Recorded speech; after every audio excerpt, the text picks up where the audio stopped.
E se eu te dissesse que o regime comunista de Stalin sacrificou cerca de 100 mil pessoas para construir um canal que quase não servia para o que prometeu? Essa é a história do Belomor Canal, o Canal do Mar Branco, uma obra vendida como um milagre da engenharia soviética, que foi construída por prisioneiros da ditadura comunista.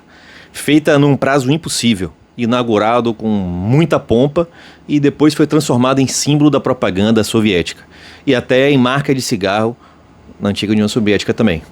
Mas para entender esse canal, você não deve começar pela água ou pela engenharia, deve começar pela propaganda, porque o Canal do Mar Branco não nasceu apenas como obra pública, nasceu como uma operação de limpeza de imagem. Stalin tinha um problema.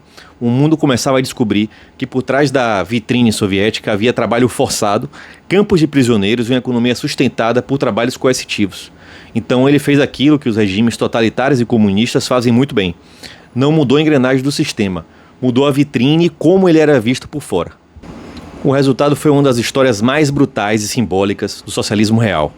Um canal que era raso, congelado boa parte do ano, construído com trabalho forçado, vendido ao mundo como um grande triunfo soviético, e descrito pelo historiador Fernando Dias Villanueva como um imenso cemitério travestido de canal. Essa frase resume o episódio. A obra era rasa, a propaganda sim era profunda. O canal mostra como a mentira podia virar a obra pública, como a morte podia virar uma meta, e como um fracasso técnico podia ser vendido como um grande triunfo histórico. Se você quer uma série sobre a história real do comunismo, sem romantização, sem maquiagem e sem pedir licença para os mitos comunistas e soviéticos, já se inscreve no canal, curte, comenta e comenta um tema que você gostaria de ver por aqui. Já temos conteúdos prontos aí sobre a história da Tcheka e em breve também vamos seguir avançando sobre as questões soviéticas. Se inscreve e curte agora. No fim dos anos 20, a União Soviética precisava desesperadamente de dinheiro. O país saía de anos de guerra, revolução, fome, desorganização e violência política. O regime precisava de divisas, de moeda estrangeira. Precisava importar tecnologia, precisava financiar seus planos. E um dos produtos que a Rússia tinha em abundância era a madeira. A madeira soviética chegava ao mercado internacional com preços muito competitivos, mas havia um detalhe que Moscou e o Kremlin preferiam esconder. Boa parte dessa madeira vinha de trabalho forçado. Homens presos, deportados, presos políticos ou condenados pelo regime eram usados para cortar árvores, abrir caminhos, transportar troncos e sustentar uma das poucas exportações relevantes da União Soviética naquele momento. A União Soviética vendia madeira ao mundo e o que ela não queria vender era a imagem dos homens em trabalho forçado que cortavam essa madeira. A denúncia internacional começou a incomodar. Um dos marcos citados por Dias Villanueva é o livro An Island of Hell, de Sosesko Malzagov, publicado em 26. O livro denunciava as condições de trabalho forçado soviéticos. E aos poucos a questão deixou de ser apenas uma denúncia moral. Virou também um problema comercial para a União Soviética. Na Europa e nos Estados Unidos, crescia a suspeita de que produtos soviéticos estavam chegando ao mercado internacional com base em trabalho prisional forçado, especialmente de prisioneiros políticos. E isso criava dois problemas. Um problema moral, o mundo começava a ver a violência por trás da vitrine soviética, e um problema econômico. Industriais ocidentais reclamavam da concorrência desleal, porque competir com empresas que pagam salários já é difícil. Competir com o Estado, que usa prisioneiros políticos e inimigos do regime para trabalhos forçados, aí já é outra coisa. Em 1930, os Estados Unidos aprovaram uma medida proibindo a importação de mercadorias soviéticas produzida por presos em trabalho forçado. Para Moscou, isso era um golpe terrível. Não era apenas um golpe financeiro, era um golpe também na sua imagem. E antes de cavar o canal, Stalin precisava tapar outro buraco, o buraco na reputação internacional da União Soviética. E vamos falar um pouquinho disso. A resposta de Stalin foi típica de um regime de propaganda absurdo. Ele não acabou com o trabalho forçado. Ele desmontou o sistema. Não desmontou o sistema, não libertou os presos. Ele apenas fez uma mudança no cenário. Segundo Fernando Dias Villanueva, Stalin ordenou que os presos políticos deixassem imediatamente as explorações florestais. Depois organizou uma expedição de jornalistas ocidentais para visitar aquelas áreas. Quando os jornalistas chegaram, os presos políticos não estavam mais ali. A vitrine, parecia limpa, mas isso não significava que aqueles homens tinham sido libertados. Significava apenas que haviam sido retirados deste enquadramento internacional. Essa é uma das grandes lições da propaganda totalitária e comunista. O problema não é necessariamente corrigir a realidade, é controlar o que será mostrado. Os jornalistas viram florestas mais limpas do trabalho compulsório. O que não viram foi o sistema que continuava funcionando fora da Câmara. Stalin não mudou o sistema, mudou a vitrine e a propaganda do que o mundo enxergava. Guarde essa ideia bem lembrada, porque ela volta o tempo todo na história dos regimes comunistas. Eles raramente corrigem um crime, eles corrigem a narrativa. Você lembra de algum líder latino-americano que sugeriu criar uma nova narrativa para um ditador venezuelano? Se lembrar, comenta aqui se lembrou dessa pessoa. Uma vez recuperado algum crédito internacional, Stalin precisava de algo maior. Ele queria ter algo monumental, algo capaz de mostrar ao mundo que o bolchevismo podia realizar obras que o capitalismo jamais imaginaria fazer de forma tão rápida. Algo que funcionasse como uma demonstração de eficiência e política bem marcante. Algo como espetáculo, com uma propaganda em forma de infraestrutura. É nesse contexto que nasce o projeto do Canal do Mar Branco. O plano era ligar o Mar Báltico, na altura de Leningrado, ao Mar Branco, perto de Arjajélsk. Na teoria, isso criaria uma rota estratégica entre o Báltico e o Ártico. No papel, parecia uma façanha de engenharia. Na propaganda, seria apresentado como uma prova de superioridade do modelo econômico soviético. Mas havia um problema: a natureza não obedecia ao partido. O trajeto atravessava mais de 200 quilômetros de terreno dificílimo. Tinha granito, pântanos, lagos, florestas e, obviamente, frio extremo. A região da Carélia era inóspita, isolada, pouquíssimo povoada e sem infraestrutura suficiente para, digo, o mínimo para essa obra, uma obra desse porte. Não havia cidades intermediárias capazes de sustentar a construção. Não havia estradas adequadas, não havia instalações prontas. Tudo precisaria ser levado para lá, inclusive os homens que iam trabalhar. Em condições normais, uma obra desse tipo poderia levar muitos anos. Dias Villanueva fala em algo como uma década. Mas Stalin não queria uma obra normal, queria uma demonstração ideológica, queria uma vitória política.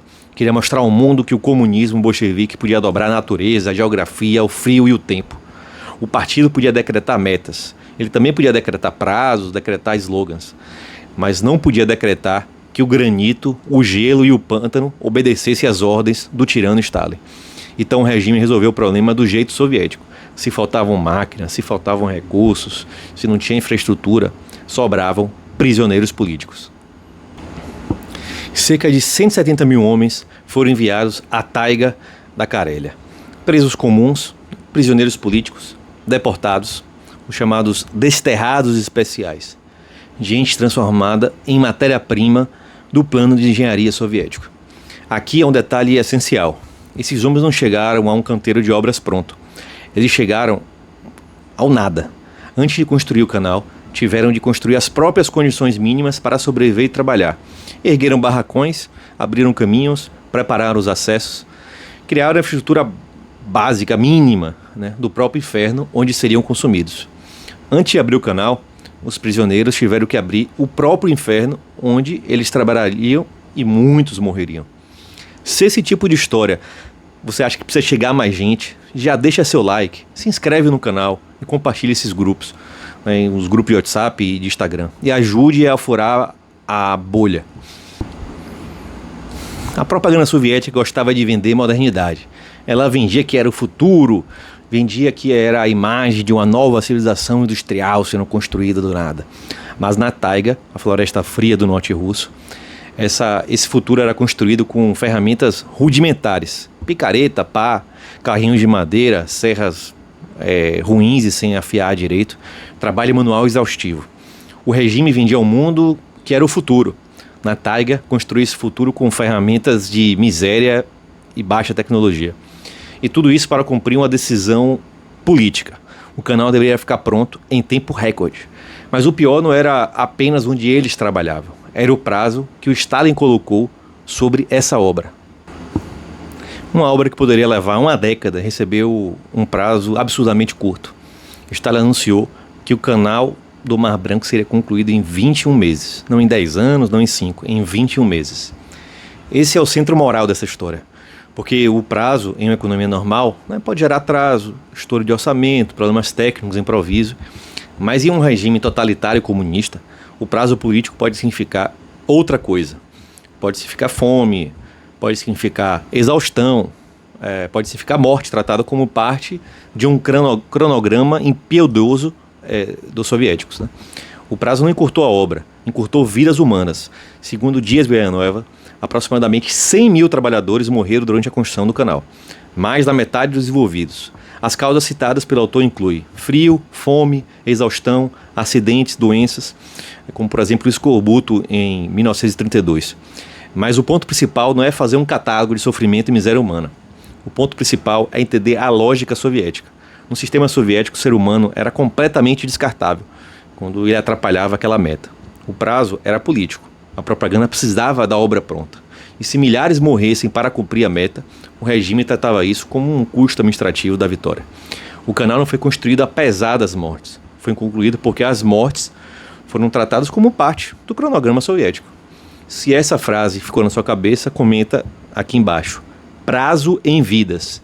Porque é isso que esse canal mostra. Quando a política decreta o impossível, alguém paga a conta. E no socialismo real, essa conta quase sempre chega em vidas humanas. E aqui a contradição vira quase uma caricatura do comunismo. O regime socialista, que condenava o capitalismo, prometia superar a exploração do homem pelo homem, recorreu aos incentivos mais brutais de produtividade dentro de um sistema de trabalho forçado. Na prática, uma forma moderna de escravidão estatal. Quem trabalhava mais, comia mais. Quem produzia melhor, comia melhor. Quem no outro dia a cota, não atingia essa cota, recebia a pior comida. O curioso é que o regime que dizia superar o capitalismo precisou recorrer a uma lógica brutal de produtividade. Que rendia mais, comia mais. Só que no Gulag, isso não é um prêmio de mercado. É uma correção para a própria sobrevivência. Nos refeitórios haviam cartazes separando os trabalhadores produtivos dos considerados refratários, preguiçosos e vagabundos. Dias Villanueva cita a lógica desses cartazes. Para os melhores trabalhadores, a melhor comida. Para os refratários, os preguiçosos, os vagabundos, a pior comida. A comida era um instrumento de coerção. A sobrevivência virava prêmio para o rendimento. No paraíso socialista, a igualdade acaba na fila da sopa. Quando a ideologia falha, o regime descobriu que era necessária a produtividade. Só que no Gulag a produtividade significava comer um pouco mais ou morrer mais rapidamente. O sistema era simples e brutal. Trabalhe mais para não definhar. Se não conseguir, coma pior. Se comer pior, trabalhe menos. Se trabalhar menos, afunde ainda mais. Era um círculo de destruição humana. E tudo isso apresentado como uma reeducação pelo trabalho. O socialismo prometia libertar o trabalhador. No Canal do Mar Branco, transformou o trabalhador em uma peça completamente descartável de uma máquina da propaganda soviética. Enquanto os homens eram consumidos pela obra, a propaganda soviética fazia aquilo que sabia fazer de melhor. Transformava o sofrimento em mito. À medida que o canal avançava, a campanha oficial crescia. O canal passaria a levar o nome de Stalin. Intelectuais ligados ao regime, sob a influência de Maxim Gorky, exaltavam a obra. A construção era apresentada como um exemplo de redenção pelo trabalho, como uma prova de que um homem soviético podia ser transformado, como símbolo da nova civilização socialista, de uma nova utopia. Então vem um detalhe que parece quase absurdo demais para ser real. O regime lançou uma marca de cigarros chamada Belomor-Canal. O canal virou produto, virou um símbolo, uma marca, um objeto do cotidiano da vida dos soviéticos. No socialismo real, até o cemitério acabava se transformando em propaganda. O canal não terminou apenas no Mar Branco. Terminou, curiosamente, numa marca de cigarro. Esse é o tipo de detalhe que vale compartilhar lá no seu Instagram, no WhatsApp ou Facebook. Não por curiosidade vazia, mas porque mostra como a propaganda soviética conseguia transformar a tragédia humana em símbolo cultural. Há um detalhe que revela algo profundo sobre o sistema. A propaganda soviética não apenas escondia a realidade, ela substituía a própria realidade. Onde havia trabalho forçado, ela via heroísmo. Onde havia fome e exaustão, ela enxergava reeducação. Onde existia morte, ela percebia triunfo. Onde havia uma obra tecnicamente limitada, ela via como um grande feito da humanidade. A propaganda não era algo decorativo do regime. Era uma de suas engrenagens centrais e principais. Ela não servia apenas para convencer os estrangeiros, servia também para reorganizar a percepção da própria sociedade soviética, para transformar o medo e orgulho, né, o sacrifício em dever, a obediência em uma virtude cívica e tragédia em progresso. Esse é o grande ponto. O canal não precisava ser uma obra eficiente para cumprir sua função principal. Ele precisava apenas parecer uma vitória. Em agosto de 1933, o Canal do Mar Branco foi inaugurado com muita pompa. No papel, o regime tinha vencido, a obra estava pronta, o prazo tinha sido cumprido, a propaganda tinha o seu monumento para mostrar. Mas a pergunta incomoda: é pronto para quê? O canal tinha apenas 3,5 metros de profundidade. Isso impedia a passagem de navio de grande tonelagem. Além disso, por causa da localização, ficava fechado por causa do gelo, né? De outubro a maio. Grandes navios mercantes e navios de guerra continuavam tendo que fazer as rotas mais longas, que já existiam anteriormente. A obra existia, mas servia muito pouco para aquilo que a propaganda comunista tinha prometido. O historiador espanhol Fernando Dias Villanova resume a ideia de forma bem dura. O canal servia para bem pouco. E no fim deste capítulo ele apresenta a tese mais importante. O Canal do Mar Branco não foi concebido para ser navegado. A lógica era outra. A lógica era trabalho forçado e propaganda. A obra era rasa. A propaganda sim que era profunda. Stalin vendeu ao mundo uma maravilha da engenharia moderna e entregou, na verdade, um cemitério com uma cerimônia de inauguração. O Canal do Mar Branco ligava o Báltico ao Ártico, mas acima de tudo ligava a 3 pilares do socialismo real: trabalho forçado, a mentira oficial e propaganda do regime e o desprezo total pela vida humana. Essa é a verdadeira história do Belomor Canal. Não apenas um canal. Não deve ser visto como uma obra mal planejada ou ser percebida como um erro técnico, mas como uma mentira navegável, rasa como engenharia e profunda como propaganda, e cercada de milhares de mortos. A fonte utilizada nesse episódio foi o capítulo El Canal del Fim do Mundo, do livro La Contra-História del Comunismo, do historiador Fernando Dias Villanova, que falamos antes. Se esse episódio ajudou a enxergar a propaganda por trás da engenharia soviética, por favor, curte esse vídeo, compartilhe com alguém que acha que a União Soviética foi apenas mal administrada. E também mande para seus grupos de zap, né? Agora eu quero saber de você. Essa obra foi uma obra de engenharia ou uma operação de propaganda? E qual frase você acha que resume melhor essa história? Comenta aqui embaixo. A obra era rasa, a propaganda era profunda, ou o prazo não encurtou a obra, encurtou vidas humanas? E deixa aqui também, né, nos comentários quais os temas você gostaria de ver aqui no futuro, aqui no História Sem Marx. Você tem interesse em Gulag, Holodomor, a China de Mao Tse-tung, a Cuba comunista de Fidel Castro, a Venezuela de Hugo Chávez, né, ou alguma outra história que o MEC prefere deixar de fora da sala de aula. Porque aqui é o História Sem Marx. Aqui contamos o que o MEC quer te esconder.